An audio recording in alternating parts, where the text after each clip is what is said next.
Laurence Maillard-Ménieri. Oui, merci Madame la Présidente. J'avais une question sur la gouvernance qui régirait le pacte finance-climat si celui-ci venait à voir le jour.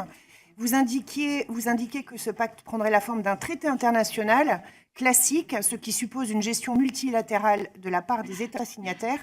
Des questions se posent en termes de règles de décision et de représentativité du pacte.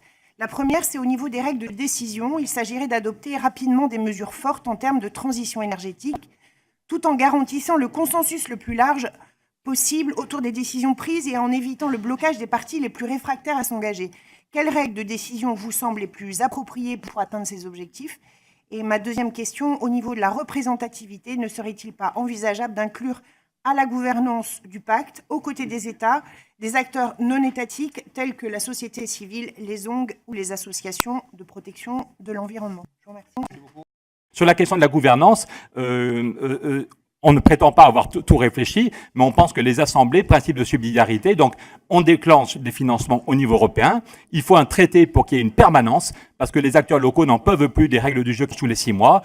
Aujourd'hui, vous avez des primes si vous changez vos fenêtres. L'année dernière, il y avait une prime si vous changez la porte. Et l'année prochaine, on va dire que la chaleur monte, qu'il faut isoler le toit. Donc, en matière agricole, les règles du jeu changent tous les 6 mois parce qu'il n'y a pas d'argent et on déshabille Pierre pour habiller Paul. Donc, un traité européen, ça permet d'avoir un grand débat sur le climat dans tous les pays et d'avoir une pérennité des financements. Et après ça, c'est vous, le Parlement français, qui piloterez en disant, voilà, vous avez besoin de financement. Vous, on vous aide. On fait le bilan tous les ans. Vous, telle entreprise, telle PME a besoin qu'on lui apporte des fonds propres. Donc, il y a des prêts à taux zéro, il y a des fonds propres, il y a du financement. Ce sera à vous de financer. Quand on a lancé le plan Marshall, il y avait une direction générale et puis c'est au niveau des terrains, des territoires qu'on pilotait et qu'on évaluait en permanence l'action. Donc sur l'Élysée, on n'a pas l'accès direct. Je ne vais pas vous faire croire qu'on voit tous les jours le président. Ce qui est vrai, c'est qu'on est reçu à 6 reprises, soit Jean Jouzel et moi, Miguel Moratinos, par plusieurs des conseillers du président. On n'a pas à trahir le secret des discussions, mais s'ils nous ont reçus à 6 reprises, c'est qu'ils sont intéressés.